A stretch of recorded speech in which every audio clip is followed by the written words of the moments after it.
I was having a hard time trying to give the correct impact concerning the fear of the Lord, so I will be using some of Yeshua's words to give that impact. Instead of the Lord, I will interject these words to get the point across. Job 28:28, and unto man he said, Behold, the fear of Yahweh, that is wisdom, and to depart from evil is understanding. Before we can seek wisdom, we must know and possess the fear of Yahweh. What is the fear of Yahweh? Matthew 10:28, and fear not them which kill the body, but are not able to kill the soul, but rather fear him which is able to destroy both soul and body in hell. Proverbs 8:13. The fear of Yahweh is to hate evil, pride and arrogancy, and the evil way, and the froward mouth do I hate. It's important to note that hate in Hebrew is different than hate in English. Sane, avoid, reject, deny, ignore. Sacred name, King James Bible divided. The fear of Yahweh is to avoid, reject, deny, ignore. Evil, the fear of Yahweh is to avoid, reject, deny, ignore pride. The fear of Yahweh is to avoid, reject, deny, ignore arrogancy. The fear of Yahweh is to avoid, reject, deny, ignore the evil way. The fear of Yahweh is to avoid, reject, deny, ignore the froward. Froward means difficult to deal with. Instruction, revelation. The fear of him which is able to destroy both soul and body in hell is the beginning of knowledge. Proverbs 3:7. Be not wise in thine own eyes. Fear him which is able to destroy both soul and body in hell, and depart from evil. Proverbs 16:7. By the fear of him which is able to destroy both soul and body in hell, men depart from evil. Proverbs 9:10. The fear of him which is able to destroy both soul and body in hell is the beginning of wisdom, and the knowledge of the holy is understanding. Proverbs 10:27.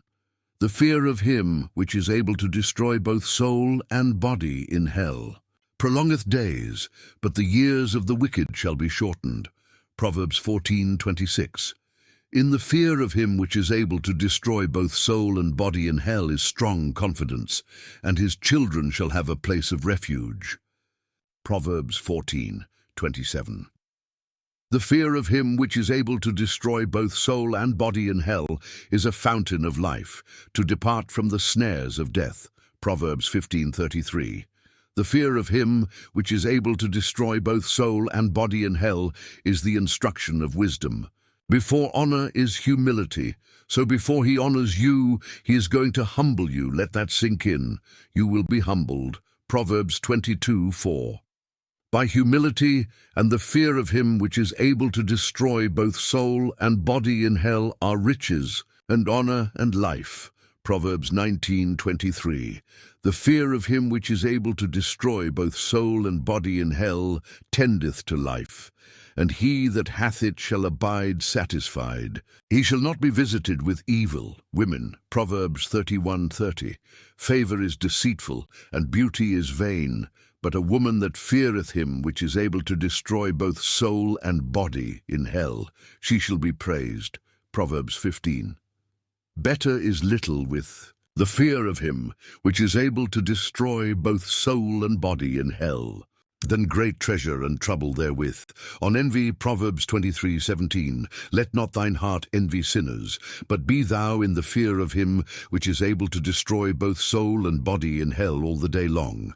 Matthew 18:21-35. Then came Peter to him and said, Lord, how oft shall my brother sin against me, and I forgive him? Till 7 times. Jesus saith unto him, I say not unto thee until 7 times, but until 70 times 7.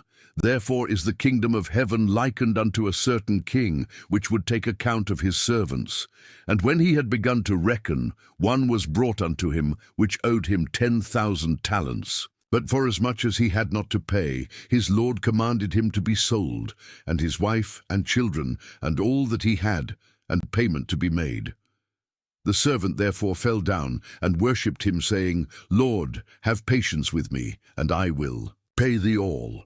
Then the lord of that servant was moved with compassion, and loosed him and forgave him the debt. But the same servant went out, and found one of his fellow servants, which owed him 100 pence. And he laid hands on him, and took him by the throat, saying, Pay me that thou owest. And his fellow servant fell down at his feet, and besought him, saying, Have patience with me, and I will pay thee all. And he would not, but went and cast him into prison till he should pay the debt. So when his fellow servants saw what was done, they were very sorry, and came and told unto their lord all that was done. Then his lord, after that he had called him, said unto him, O thou wicked servant, I forgave thee all that debt, because thou desiredst me. Shouldest not thou also have had compassion on thy fellow servant, even as I had pity on thee? And his lord was wroth, and delivered him to the tormentors, till he should pay all that was due unto him. So likewise shall my heavenly Father do also unto you, if ye from your hearts forgive not every one his brother their trespasses. People have this tendency to avoid the Old Testament because they get it into their heads that the God of the Old Testament was harsh and would just kill you at the drop of a hat. Now we must remember that Yeshua Jesus was the God of the Old Testament. He clothed himself in flesh and dwelt among men. We are made so that we have some of the same capacities that he has. We love, we hate, we have the ability to do good and the capacity to perform violent acts. So does he. Imagine a strict, stern king who will kill you, who everybody is sorely afraid of, suddenly starts smiling and being nice because he wants to be nice. He begins to show mercy and kindness. So the older wise servants tiptoe around him still, because they know what he will do when he gets angry. Fast forward about 2,000 years. He is getting tired of being nice because the people no longer fear him. His wrath has been building slowly. Year after year, he sends his people a decree that says, Get your acts together, for I am coming soon to visit each and every one of you. The ones I find doing what I have commanded will be spared, but the ones I find disobeying my commands, I will vent my fury upon them, and there will be no mercy. That's where we are today, and he is coming soon, and there will be no mercy for the disobedient. Please like and subscribe.